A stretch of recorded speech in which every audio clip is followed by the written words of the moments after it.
Olá, sejam bem-vindos e bem-vindas a esse nosso podcast, cujo objetivo é trazer pessoas interessantes para contar para todos nós as histórias de nosso estado do Amazonas.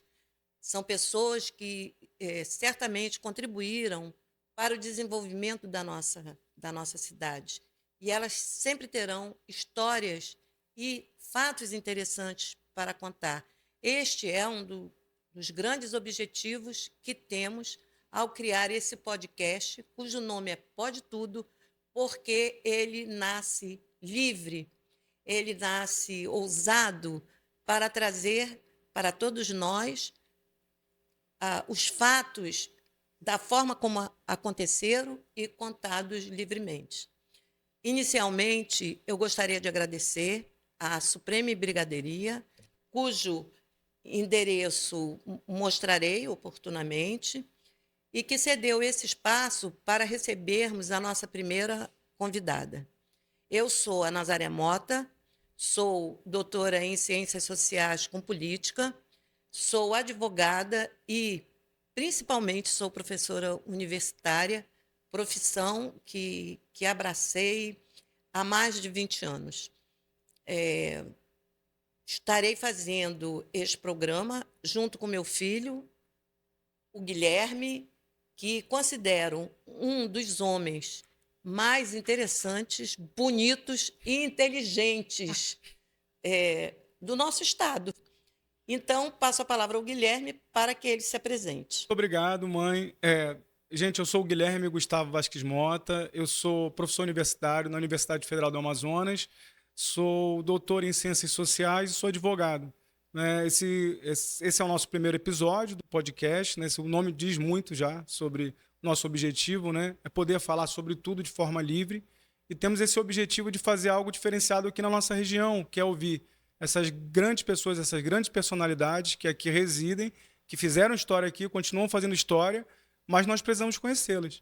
E hoje a gente está com uma pessoa super especial para conversar, que é justamente a Emengarda Junqueira, que é uma mulher que ela esteve sempre à frente do seu tempo.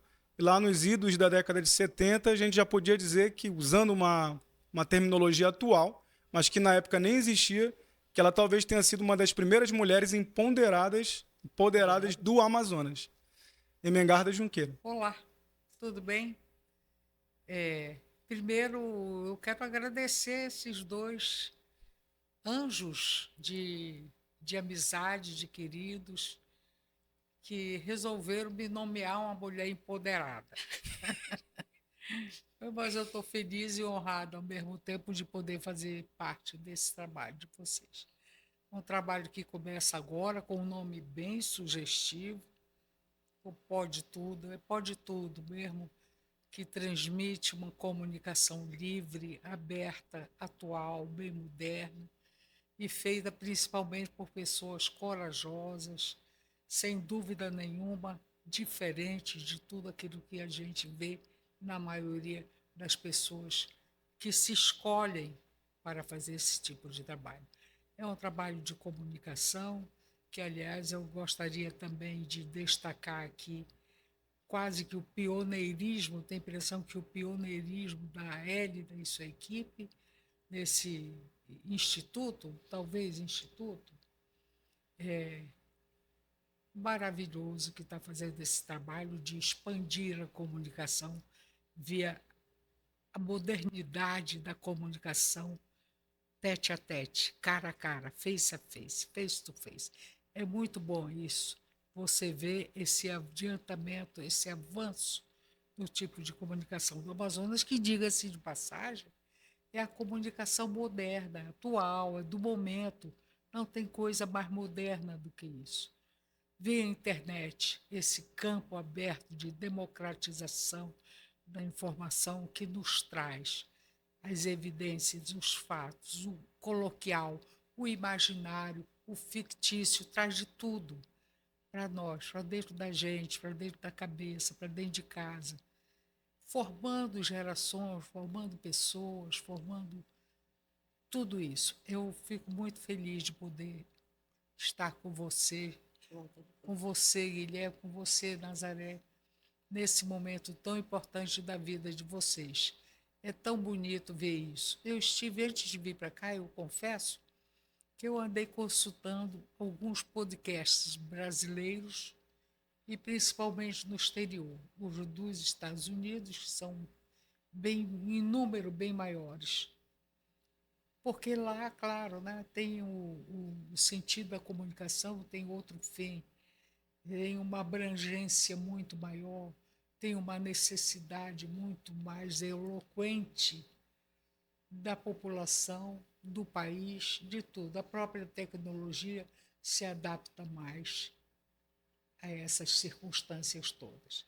Então, mais uma vez, obrigada pela consideração, obrigada pela escolha, eu espero corresponder à expectativa de vocês. Vou passar a palavra para o Guilherme, não sem antes dizer que cada dia que eu ouço você falar é um aprendizado. Muito obrigada. Muito obrigado por estar conosco, Emengarda. E eu acho que é importante, né, para começar a conversa, porque muita gente na região conhece você, mas talvez as gerações mais novas não desconfiem, né, quem foi você, o seu potencial, a sua história na nossa região. Eu gostaria de começar trocando essa ideia nesse diálogo nosso, falando sobre isso, falando sobre o iniciozinho dessa sua biografia, né, o momento que você começa a trabalhar com essas atividades, as quais, né, acabaram te colocando aí na posterioridade, posteridade da nossa região, né? Olha, Guilherme, é tão longa essa história e antiga. Eu tenho quase 50, acho que mais, talvez, não, quase 50 anos de profissão. Eu, na verdade, sou que nem vocês, me formei em Direito, sou bacharel em Direito, mas não quis exercer profissão. Entrei logo para a comunicação, o jornalismo. Entrei pela Crítica, um jornal tradicionalíssimo aqui no Amazonas, e daí desenvolvi. E, ao mesmo tempo, e curiosamente, comecei a trabalhar com televisão, que não tinha nada a ver, mas foi lá que eu realmente fiz carreira, foi na televisão. Desde até carregar aquelas monstruosas máquinas, que eu não sei como chamavam, umas máquinas antigas de filmar, que eu não me lembro. Eu carreguei aquilo, junto com José Andrade, um profissional da Rede Globo, que veio aqui dar um treinamento, um curso, e eu me inscrevi para aprender. Eu queria saber como se carregava aquela. Interessante. Foi um negócio assim tão violento na vida dele, tão, ao mesmo tempo tão profissional, que Zé Andrade morreu com um defeito na coluna de carregar aquela monstruosa máquina. Mas foi o professor de várias gerações na Rede Globo, esses jornalistas, esses profissionais de televisão que existem lá ainda, com idade, já aposentados, formando outras turmas, outras gerações, todos eles são cria do Zé Andrade. Então, começou por aí. Estive em emissoras que já acabaram há muito tempo, como a TV Ajuricaba. Imagina, a TV Ajuricaba. Na época, não me lembro que época, 70 e pouco, 75, 76, sei lá. E por aí vai. Então é uma vida muito longa, cheia de altos e baixos, mas eu diria que mais altos do que baixos, mas todos eles muito proveitosos, ao mesmo tempo que eu não tenho saudade. Eu estou bem agora, inclusive fazendo aqui um pode tudo com vocês. É interessante poder trazer esses relatos, não é? De um tempo em que tudo era muito difícil. Com certeza. E você levou, né? Quer dizer, trouxe para nós e traz para nós agora o significado dessa tecnologia que nos ajuda, não é? E que nos faz, ou que torna mais fácil fazer, por exemplo, um pode tudo. Quando a gente não precisa carregar as máquinas, quando a gente tem uma equipe que pode nos ajudar, não é? Uma equipe inteligente, preparada. Preparada. E quando a gente pode contar com pessoas como você para nos mostrar como era antes, né?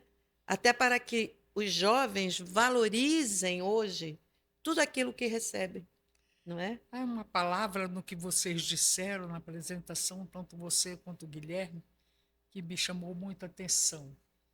O pode tudo, um nome bem sugestivo, orienta ou transfere para um significado muito interessante, muito importante. A liberdade. Essa liberdade é indispensável na comunicação. No jornalismo, então, nem se fala. Uma liberdade que está sendo muito questionada nos últimos tempos. E que eu espero que na universidade, onde são formados os profissionais, isso esteja sendo passado de uma forma bem aberta, como um pode tudo, para que as pessoas, os jovens, entendam que a liberdade é fundamental. Uma liberdade que, por incrível que pareça, na época em que eu estava começando, que eram anos ainda sombrios da chamada ditadura militar, olha só que loucura. A gente tinha liberdade até para, foi meu caso, na TV A Juricaba, eu tive liberdade para formar uma direção. O grupo que fazia parte da direção, proprietário, não pôde mais continuar. Naquele tempo eles transmitiam a programação da Rede Globo. Então, o que aconteceu? Eles perderam a transmissão da Globo, os direitos de transmitir a Globo, e passaram para o outro grupo. Quem negociou isso, em grande parte, fui eu. Mas como que isso é possível hoje? Nunca, jamais. Então, mas por quê? Porque é aquilo que você disse. Existia esse pode tudo, existia, por incrível que pareça, essa tal liberdade, e existia também uma necessidade de conhecimento que não vinha muito fácil, estava começando. Os profissionais estavam se formando, estavam direcionando ou redirecionando seus caminhos, e tudo isso ainda seria um belo aprendizado para o futuro, e não para aquele momento.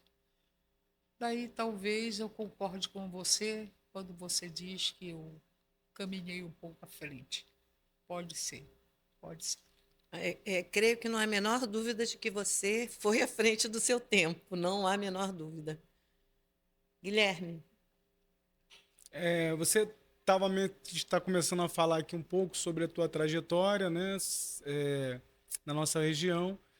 Você está mencionando aí os seus primeiros trabalhos. Qual é o momento que você acha que você pode dizer que você estava ali no auge, ainda na juventude ali, dessa parte comunicativa? Estava à frente de algum jornal especificamente? Que momento é esse que você Não, identifica não, como auge? não. Como auge mesmo, eu acho que o profissional, o jornalista profissional, o jornalista que entra de cabeça na profissão, temos aqui um belo jornalista que foi, inclusive, meu contemporâneo, trabalhou comigo, que é o Rafael, esse menino que todo mundo elogia.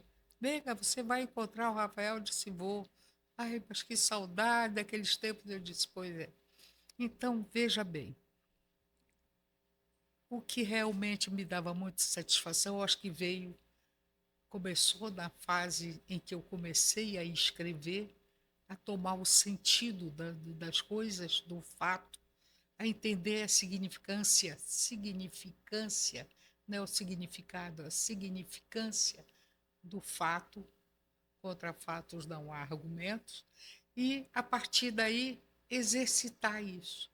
Quando eu ia para a rua fazer uma reportagem, a reportagem que eu fiz tanto para a televisão quanto para o jornal, até o momento em que eu tive o meu próprio jornal e provei do mel e do fel. Que a gente tem esse momento na vida que a gente pensa assim, nossa, tá tão difícil isso, como é que eu vou superar isso? E quando a gente para pensar lá na frente, a gente pensa, poxa, era o melhor momento da minha vida e eu não me dei conta. Foi esse momento? Não sei, eu não defino assim, não. Certo. Eu vivi momentos muito interessantes, tanto de um lado como de outro, até o final do jornal, que, por incrível que pareça, me doeu muito pelo trabalho que eu tinha como ator. Eu me considero uma pessoa que formei uma turma. Eu formei essa turma. Jornalistas, uma coisa que incomodava alguns deles, e até hoje eu encontro uma vez ou outra, eu encontro. Menga, ele me chama Menga, Menga é um apelido que virou nome. Menga, você se lembra que você estimulava em mim a ambição? Eu disse, lembro, meu filho, lembro, sim. E é assim mesmo? Eu digo, é. Onde você já viu um profissional da sua linha, um profissional com a experiência que você tem, que você teve, enfrentando uma profissão que é tão dura às vezes, tão difícil, tão complicada, sem ambição, onde é que você vai parar, meu filho? Você não para em lugar nenhum, você tem que ter ambição e muita ambição. Mas esse Menga aí, desculpa trocar o assunto, né? Esse Menga não tem nada a ver com o Flamengo, não, né? Hã? Esse Menga não tem nada a ver com o Flamengo, não, né? Tem. Eu imaginava que Excelente. você ia, Não, a você ia Menga, não, inovar. a Menga, o apelido não. Esse apelido que me deu foi Calderaro, quando eu comecei a Olha, trabalhar lá. Disse, mas que nome é esse? Diz esse, que nome é esse, tão grande, tão complicado? Eu vou achar um nome mais prático. Menga, só a metade do nome. E foi assim, né? E ficou. E muita gente só me conhece por Menga. Eu assino Menga. E o que que era fazer jornal nessa época? Ah, isso que eu te falei, muito difícil, tudo era muito difícil. Ao mesmo tempo, era uma grande novidade, porque a imprensa amazonense, que não é de hoje, é uma imprensa muito antiga, século XIX, século XX, não, XIX, não, século XX, início, nós já tínhamos imprensa na região amazônica, do Amazonas. Há registros fantásticos, históricos, de jornais da época. Uma grande amiga minha, professora, que você deve conhecer, que deve ter sido sua colega da Universidade Federal do Amazonas, sim, sim. professora Vânia Taros, tem um livro, escreveu um livro junto com outras pessoas, não sei, dois colegas de curso de história, ela fez história, sobre isso. Os jornais do século XX no Amazonas, fantásticos, maravilhosos, há registro disso. Eu acho até interessantíssimo, né? Tem esse site que é um site governamental, penso que deve ser do Executivo Federal, que é o Hemeroteca Digital, que é um site que você consegue acessar qualquer jornal dentro do banco de dados dele, né? E tudo isso imediato, né? Instantâneo. E você seleciona pela data. Então tem jornal do século XIX lá. Eu fiz umas pesquisas, né, da região que eu fui buscar os jornais.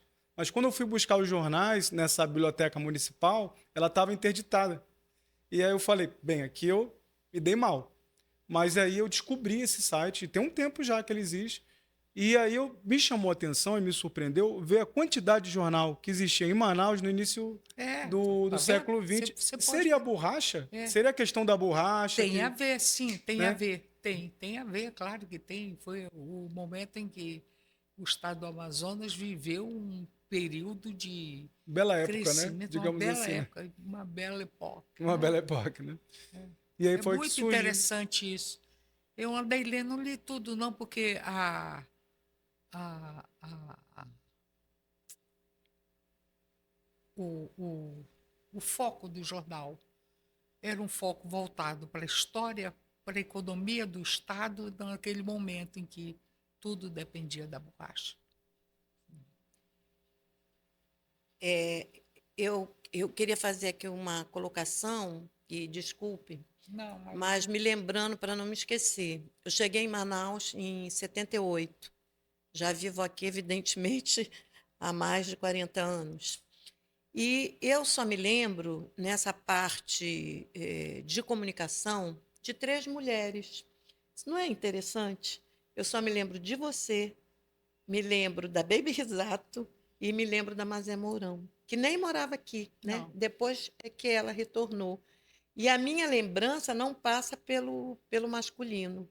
Então, eu acho que o nosso Estado, ele, de uma certa forma, ele valoriza a mulher. O que que você acha disso? Apesar de toda a nossa luta para conquistar os nossos espaços, mas as mulheres aqui são valorizadas. A Baby Risato, que tem uma história bem particular. Teve um pai que o orientou, foi o grande orientador da vida dela, que foi um dos maiores jornalistas que esse estado já teve. Aquele jornalista que, na época em que viveu, revolucionou não só a prensa escrita, né, a escrita impressa, o jornalismo impresso, com a política voltada, ou a política atrelada a esse jornalismo. Foi um grande profissional. Olha que maravilha. E eu, vejam só, né? E eu, na realidade, me E ela, apropriei. sim, desculpa, Não, e eu é que ela peço começou desculpa. muito cedo. Sim, Ela, com 14 anos, ela já estava escrevendo. sim. E sabe o que eu sempre achei interessante, tanto no seu trabalho como no trabalho dela, essa comunicação que também traz a realidade, traz o fato, faz aqueles comentários que são importantes politicamente e são importantes economicamente. Porque mesmo numa coluna de fatos sociais, eu acho que ela conseguia, né, colocar coisas que eram importantes para a sociedade. Já você, eu tinha uma visão de você mais assim, aprofundando para a questão política e Eu sempre econômica. gostei de política, E econômica. Mas nós queríamos, assim, passar para um outro momento, que seria saber a sua visão sobre a Zona Franca, que chega em 1967. Estamos ainda hoje dependendo dela, depois de mais de 50 anos. Então, eu queria saber, você, como uma pessoa que conhece a história, né, desse Estado, como que você vê hoje, como que você viu essa questão da Zona Franca para nós que vivemos aqui. eu fico muito incomodada quando eu vejo, por exemplo, não só fora do Participa estado, também. mas aqui, as pessoas desmerecerem. Houve um momento, porque uma visão mais ideológica, a Zona Franca foi criada em pleno regime militar. Não podemos nos esquecer disso. 67, imagina. Nós estávamos há poucos anos do AI-5. Então, com o regime militar, ficou um ranço ideológico de que a Zona Franca não foi uma coisa bem feita ou bem apropriada para o nosso Estado. Naquele tempo, leia um pouco da história do Amazonas, da história econômica do Estado do Amazonas, você vai encontrar o seguinte fato. Antes da Zona Franca, a economia do Amazonas ficou restrita à produção de pimenta do reino. A plantação de pimenta do reino ao longo da estrada que é hoje a 17, não, Manaus, BR-174, Manaus e Transamazônica, Itacoatiara. Manaus e Itacoatiara. Essa zero não sei o que, não me lembro. Então, era a plantação de pimenta do reino, a grande produtora de riquezas do Amazonas. E o extrativismo? O extrativismo era quem alimentava a riqueza do Amazonas. Não vamos desmerecer nada disso. Tudo isso foi muito importante, sim.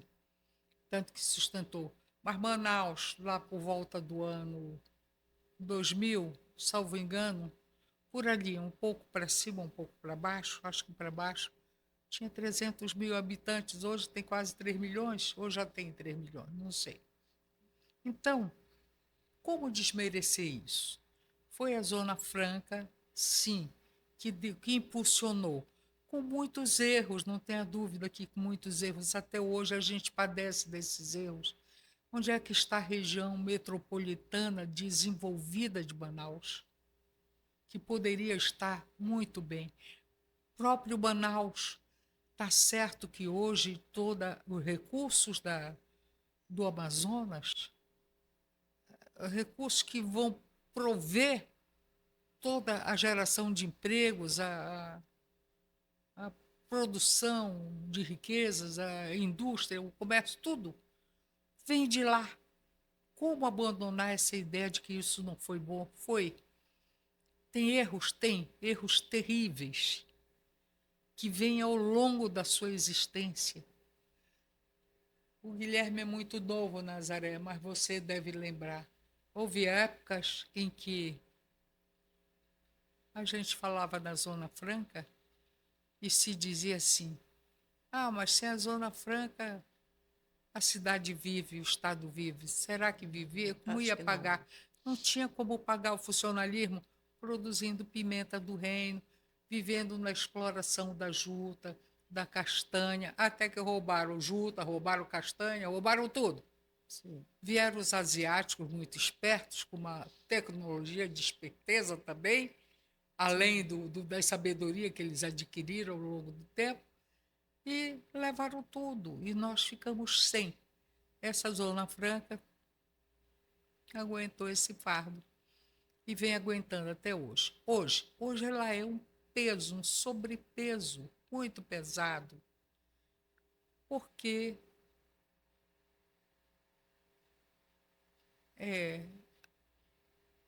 abocanha toda essa questão do recurso incentivo fiscal. Tá certo, o Brasil hoje é um país tão grande, um país que se diz pobre, que não é pobre, é um país tendo uma boa parte dessa riqueza abocanhada por essa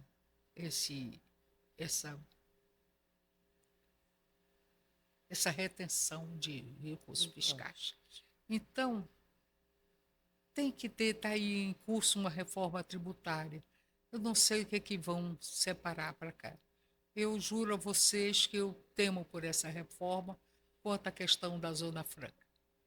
Não sei se teremos bons argumentos para defendê-la, porque há decidida e declaradamente uma tendência das autoridades, do governo, de políticos e muito mais, economistas enfim, de nos boicotar a nossa Zona Franca.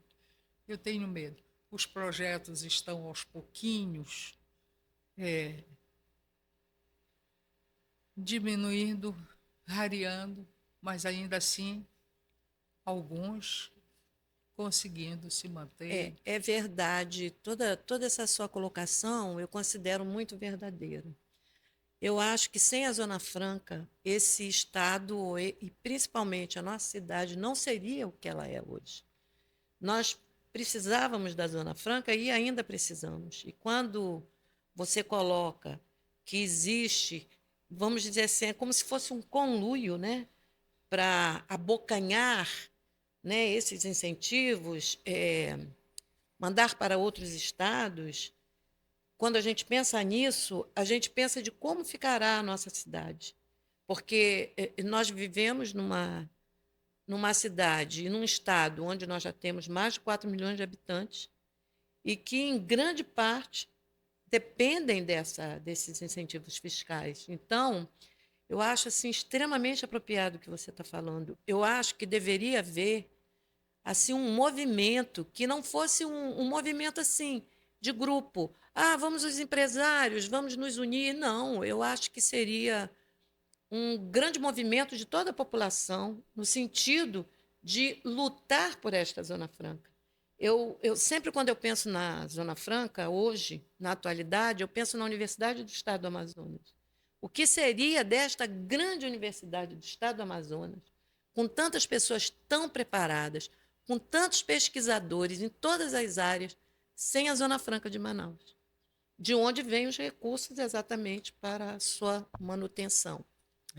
Eu acho interessantíssima a sua posição. Eu concordo também muito em parte, né, como que a nossa região ia dar conta dos pagamentos, do funcionalismo, né, do funcionalismo, da questão estrutural.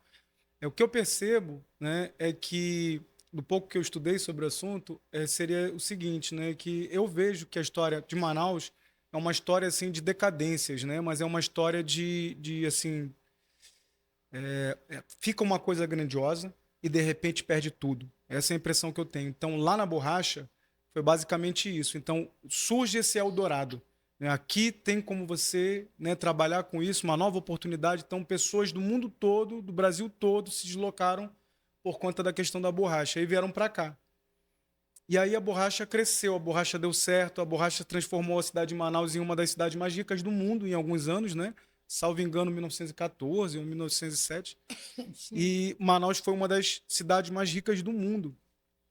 E aí vem a decadência. Coisa dá errado, não é? Todo mundo vai embora, a gente já conhece essa história, né? Todo mundo vai embora. Quem fica numa situação decadente, começam a aumentar essas aglomerações em torno dos igarapés e dos rios, que isso é uma dinâmica, né? Da nossa história, né? Que quando a questão financeira e a pobreza aumenta, né? Isso começa a aparecer lá nos rios e nos igarapés imediatamente, porque é lá que o indivíduo consegue morar sem pagar essas contas, né? Tributos, luz, água, etc. Consegue viver ali perto da água. Mas aí teve esse momento da decadência. E aí veio a Zona Franca. Então, você tem uma ampliação de contingente de pessoas, uma verdadeira explosão demográfica causada pela borracha, para depois aquilo não dar certo, né? Digamos, entre aspas. E aí você tem a Zona Franca, né? Que ainda vou falar sobre ela, mas, de novo, essa chamada, né? Essa chamada de pessoas do Brasil todo, do mundo todo, porque vai ter isso.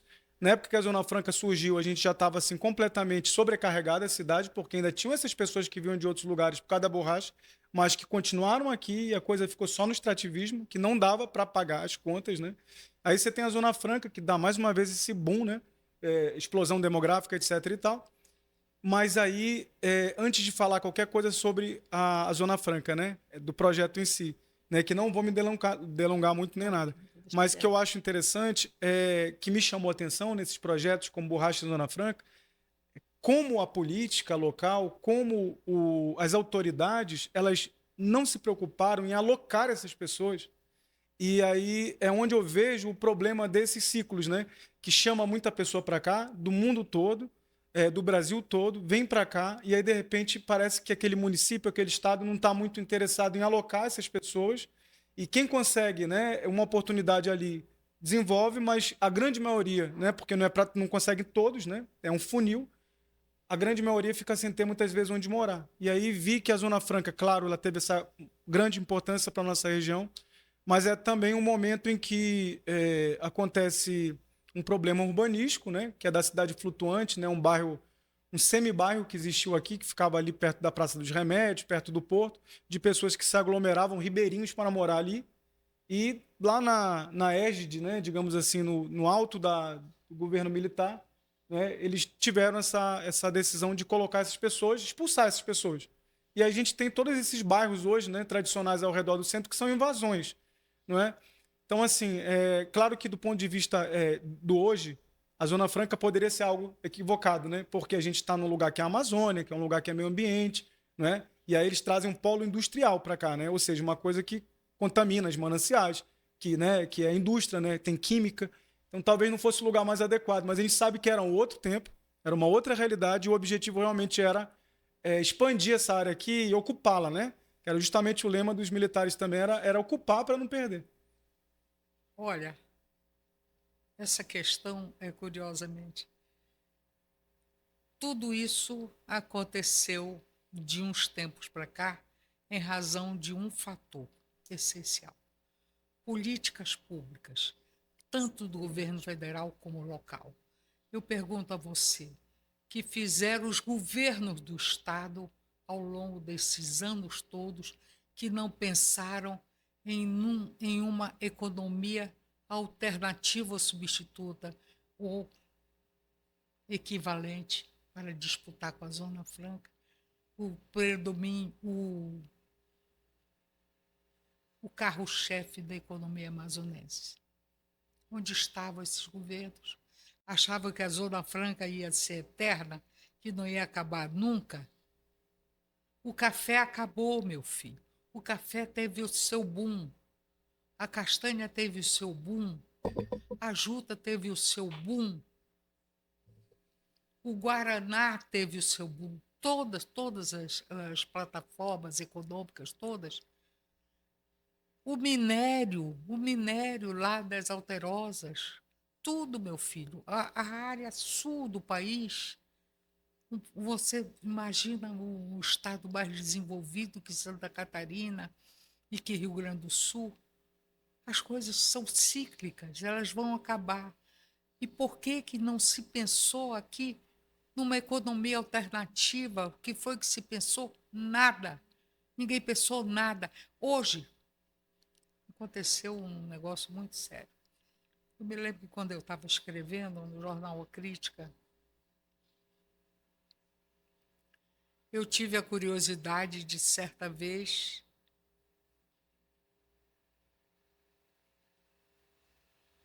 fustigar a Assembleia Legislativa do Estado sobre conhecimentos a respeito da Zona Franca. Você acredita, minha amiga, que não tinha dois deputados que soubessem toda a função da Zona Franca? Não existia isso. Acredito. Eles gostavam de criticar, mas não conheciam os fundamentos, não conheciam. E desafio você, na sua universidade, a reunir uma sala com 20, 30 alunos, se 10 deles conseguirem definir para você todo o conceito, a funcionalidade, tudo, o pode tudo da Zona Franca, eles não vão saber.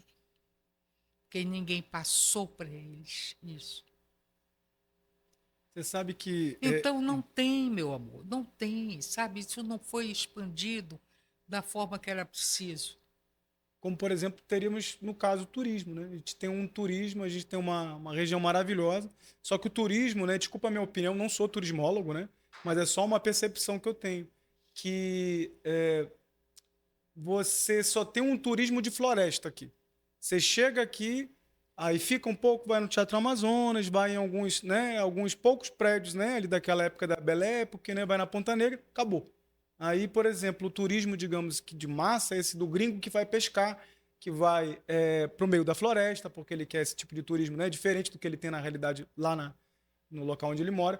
Mas percebo que, apesar disso, a gente tem um grande potencial. Então, eu já conversei várias vezes com a professora Nazaré, com outras pessoas, como, por exemplo, a questão da nossa orla.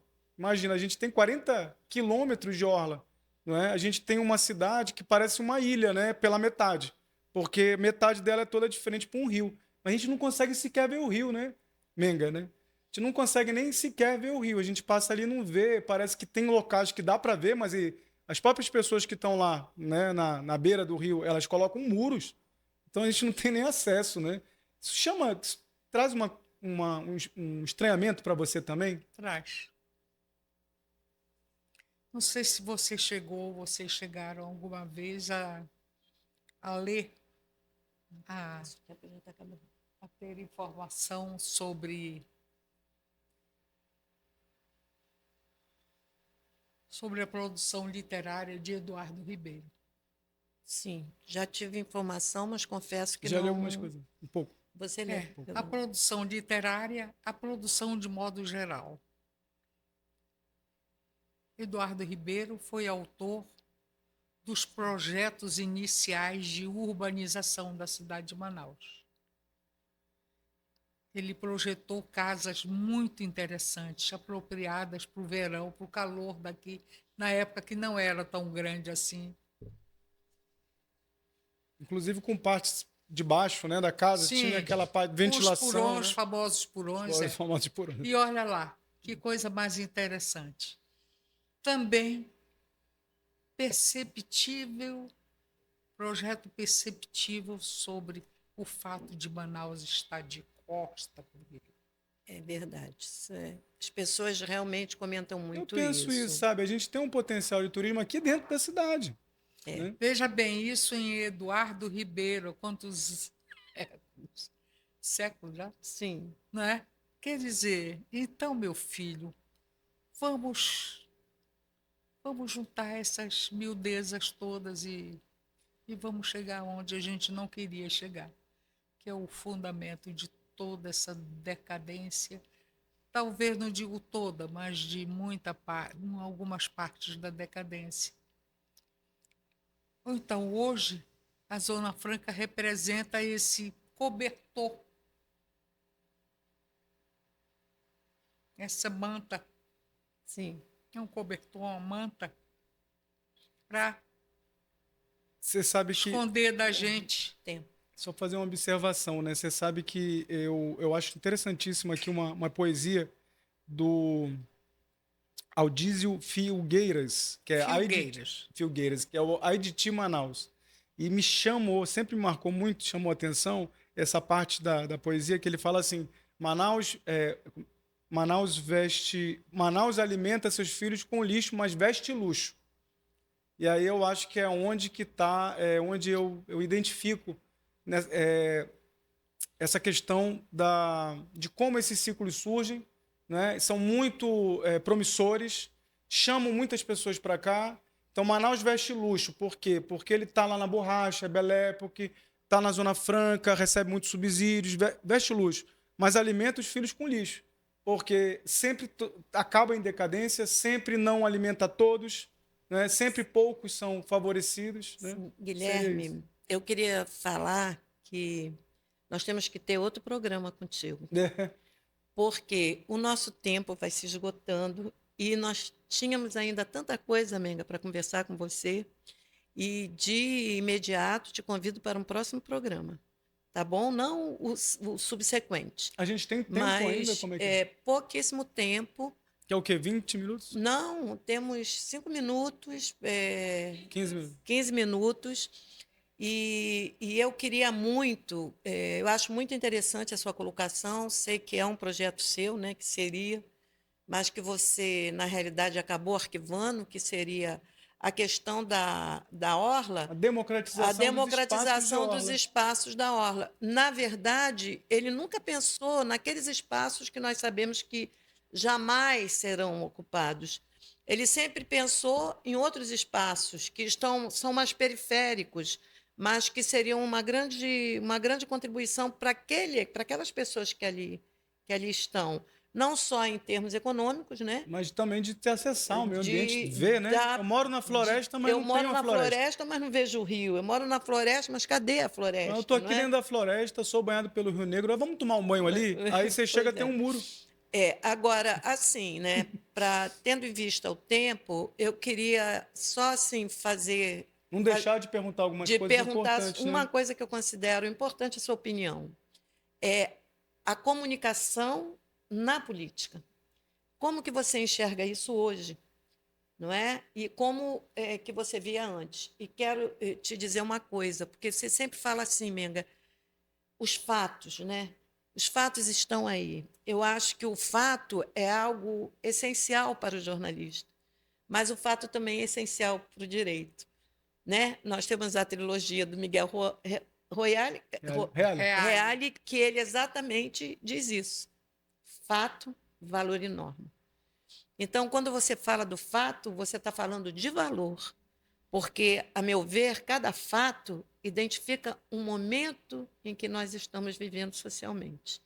E eu penso que você assim acompanhou tantos fatos e se Deus permitir, continuará sempre acompanhando esses fatos e trazendo tantas coisas importantes para essas novas gerações que, como você disse, você as reúne numa sala e fica triste por ver que elas nunca nem ouviram falar realmente da nossa história. Não, porque ninguém passou para elas. Elas não sabem que se diga isso. Passar. Inclusive, eu acho até que isso é uma perspectiva da tecnologia e da comunicação, né? Parece que a geração atual ela não quer muito olhar para trás. Eu não sei se isso estaria relacionado, eu suspeito, né? Com essa transformação da tecnologia, né? Porque está tudo a um clique hoje. Antes não, né? Antes eu quero saber isso aqui, eu vou ter que ir atrás desse livro do fulano que fala sobre isso. Aí você já vê alguma coisa interessante, entra em outra. E hoje, né, o que eu percebo é isso, né? Que existe também um. Então, eu queria ouvir um pouco a Queríamos ouvir você sobre essa Emengarda mudança da sobre comunicação, essa né? mudança da comunicação, que você inicialmente até fez um belo comentário, né, sobre a questão dos podcasts, E a questão mas da comunicação na política, na né? Como política, mudou né? isso? Como mudou isso? Como que você vê isso hoje? Eu acho que mudou em dois sentidos, principalmente, em vários sentidos, mas em dois especialmente. Mudou na forma, mudou no conteúdo. Na forma é o sinal dos tempos, é isso que você acaba de dizer. A internet democratizou a comunicação, democratizou a informação. Hoje você pensa aqui, repercute no Japão, vamos falar abrangendo mais, na Ásia, em 2 minutos, sei lá se 2 minutos, talvez até menos, dependendo do lugar, dependendo do momento em que é gerada a comunicação e que chega até o receptor. Esse é um detalhe, Guilherme. E o outro detalhe, o conteúdo. O conteúdo é a mesma coisa, o conteúdo que separa perfeitamente todas as formas de mensagem. Você diz assim, eu estou cansada desse blá blá blá de gente da direita que só fala isso, só fala aquilo. Você muda os canais competentes de esquerda, vamos dividir, direita e esquerda, porque me parece que são os dois caminhos mais usuais. Você muda com a maior tranquilidade. Quando eu digo você muda, você vai buscar e encontra. Você encontra bons artigos, você encontra bons escritores, bons jornalistas, você encontra bons leitores, bons observadores, bons produtores de conteúdo, você encontra tudo. E você encontra canais excelentes aqui na Europa, onde for, na Ásia, nos Estados Unidos, na América. Então, mudou tudo isso. Mudou para melhor? Eu acho que sim, mudou para melhor. A política absorve e se beneficia disso. Só não se beneficia se não quiser. Me parece que muitos canais, de canais como um todo, todos os meios, né? Aproveito bem. A política brasileira tem um outro sentido, porque hoje em dia ela está mais envolvida com o que se faz na América Latina, o que se produz na América Latina de modo geral. A Europa sofreu também consequências, está sofrendo ainda. O que é a comunidade europeia? Até que ponto a comunidade europeia atrapalha, influencia, ajuda no desenvolvimento dos países, desenvolvimento político, social. Quando se fala em política, dificilmente a gente pode afastar do social, do econômico, que vem a reboque também. Perfeito. Então, eu acho que no Brasil, isso aí mudou dessa maneira. Talvez tenha mudado bruscamente, não sei, mas mudou também. Gostaria de saber, para a gente ir finalizando, né? Qual seria assim, um recado, a mensagem que você deixaria para uma pessoa que está começando agora essa parte de jornalismo, comunicação, considerando todo o teu conhecimento, os novos desafios, o que você diria? Eu acho ótimo, por exemplo, o exemplo de vocês é muito bom. Excelente, Nazaré, uma professora que podia estar em casa, lendo os livros, fazendo belas recordações, está aqui, está na frente de uma câmera, que é um grande desafio. É verdade. É um grande desafio você falar ali. Aqui a gente está falando para milhares de pessoas, não é? Você está aqui falando para milhares de pessoas, pessoas que pensam diferente de você, que não gostam, mas outras que gostam, que aplaudem. Quer dizer, é um grande desafio. Eu acho que esse tipo de comunicação eu aprovo totalmente, acho maravilhoso. Além de que é aquilo que eu falei no início, não há meio mais moderno, mais atual do que isso para você se comunicar.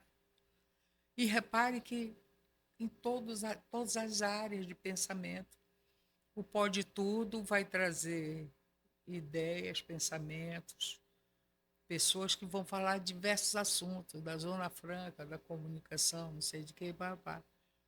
E tem aqueles outros que vão falar de cozinha, que já estão falando, aliás, é um meio muito divulgado, muito difundido, Sim.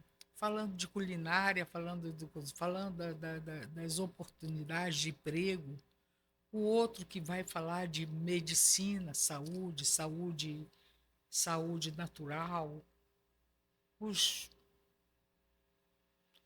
os que gostam de plantas, de orquídeas, e por aí vai. É um mundo infinito, uma coisa infinita de alternativas, de oportunidades. Eu queria te agradecer muito. Para nós foi uma honra receber você como nossa primeira convidada. Não sei se eu disse já aqui, mas quando eu pensei nesse podcast, eu pensei isso. A nossa primeira convidada vai ser a Menga Junqueira, pela admiração que eu tenho por você. Obrigada.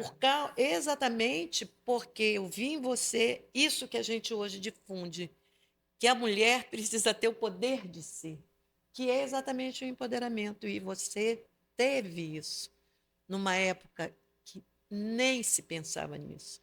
Numa época em que se pensava uma mulher cozinhando, trocando Esperando o fraldas, marido e para esperando o marido. E você chegar. teve a coragem de dizer: não, eu vou ter que fazer isso, claro que eu vou ter que criar o meu filho, mas eu também posso ter uma carreira. E foi em busca da sua carreira. E, evidentemente, teve um grande companheiro que permitiu, porque também tem isso. A gente não constrói nada sozinho. Se eu estou aqui hoje é porque ele está comigo. Talvez, Guilherme, se você não estivesse aqui, eu também não estaria. Você sabe, Claro. tá? E eu quero já agradecer a você, serei eternamente grata, tá bom? Imagina. Quero também agradecer à Brigadeiria Supreme, né, que fica aqui na Itanana 435, próximo da João Valério, que nos cedeu espaço, nos tratou com tanta consideração. Muito obrigada, Adriana, que é a proprietária daqui. E também não posso deixar de agradecer a essa equipe maravilhosa, né, que a Eli da Comanda, e que nos ajudou muito, que se dispôs a estar aqui conosco para nos ajudar neste primeiro programa. Muito obrigada a vocês. Encerramos? Eu vou Obrigada mencionar também. só o Brigadeiria. Sim. Então, gente, o Instagram aqui da Supreme Brigadeiria é @Supreme_Brigadeiria. Fica na rua Itanana, número 435, Vieira Alves, próximo a João Valério. O telefone é 981175555. Quero só fazer mais uma observação sobre esse espaço, que estivemos aqui recentemente num chá da tarde e que foi maravilhoso. A sensação que estou tendo hoje, ao iniciar esse projeto, é de concretizar algo que já perpassava a minha mente há muito tempo. Eu gosto de fazer uma coisa de cada vez. Isso é uma característica da minha personalidade burocrática, como diria o Guilherme. Eu sou uma pessoa extremamente burocrática. Não à toa, a minha primeira formação foi em administração de empresas. E eu sempre imaginei que um dia eu teria a oportunidade de estar fazendo alguma coisa em que eu divulgasse pessoas, pessoas que eu admiro, pessoas que são interessantes e, principalmente, divulgasse a comunidade amazonense, a quem eu devo tanto. Eu estou mais do que feliz de estar aqui, de estar ao mesmo tempo inaugurando com a Nazaré, com o Guilherme, esse projeto novo deles que eu admiro bastante pela coragem, pelo, pelo trabalho de Manaus, as pessoas do estado do Amazonas e mostrar também conhecimento, informações de tanta coisa boa que acontece aqui e às vezes a gente não sabe. As pessoas não sabem de tudo. São desinformadas não porque querem, mas às vezes por circunstâncias que levam a isso. Esse é um aspecto. E o segundo aspecto, estou feliz, tenho certeza que esse podcast Pode Tudo vai poder, inclusive, fazer muito sucesso e se garantir por muito tempo, até o tempo que eles quiserem, e a inspiração que é o estúdio maravilhoso que está abrigando esse trabalho. Esse estúdio Inspiração é uma novidade em Manaus, minha gente. Não que eles sejam os primeiros a trabalhar com esse tipo de divulgação, mas eles são pioneiros no fato de levar toda a tecnologia, todo o preparo dos profissionais, todo o trabalho de inspiração mesmo que eles tiveram e têm para fazer esse trabalho. Nós estamos aqui num ambiente completamente fora, eu já conheço o Estúdio de Inspiração, eles trabalham lá, mas trouxeram a Nazaré e o Guilherme para um ambiente completamente diferente, onde acolhedor, onde certamente se sentiram mais à vontade. Parabéns para o Estúdio de Inspiração, parabéns tão forte, tão inspirado, como eu dei parabéns a Nazaré e ao Guilherme pela a ideia. Que todos vocês consigam ter um trabalho promissor, o tempo todo de muito sucesso, de bom acolhimento junto à sociedade do Amazonas e da cidade de Manaus, principalmente. Estou me sentindo muito bem de estar aqui hoje. Para mim, isso é o começo de um novo projeto. Quando a minha mãe me convidou, né, a ideia foi dela, quando a professora Nazaré me convidou, eu imaginei assim, bem, eu vou fazer de tudo para poder contribuir com ela para que tudo dê certo. Só que no decorrer, não é, das discussões, do projeto, a gente teve uma primeira conversa com a Menga, que é a nossa primeira convidada, e eu comecei a me interessar realmente, comecei a achar que é interessantíssimo trocar essa ideia com as pessoas. Sempre achei que a comunicação ela tinha um paradigma muito centralizado e que você tinha pouca produção cultural na nossa região. Então, você tem, por exemplo, um jornal que passa... Você tem toda uma produção cultural de novela, de programas, de entrevistas centralizado. E quando se trata da produção daqui, né, o que a gente tinha? A gente tinha aquele programa jornalístico que falava sobre a região, mas ficava nisso. E eu acho que a gente tem uma série de tesouros escondidos aqui na nossa região, como, por exemplo, a Menga Junqueira, que é um tesouro que as pessoas têm que conhecer. E a única forma de realmente promover essa localidade, né, da comunicação é o podcast hoje. E aí eu acho que é uma forma de fazer uma produção cultural voltada para cá, para conhecer esses tesouros que estão aí ocultos Para né, novas gerações. para as novas gerações, para que elas possam ter contato com essas pessoas também e conheçam, né, essas pessoas. Então, estou adorando estar aqui hoje. Obrigada. Obrigado.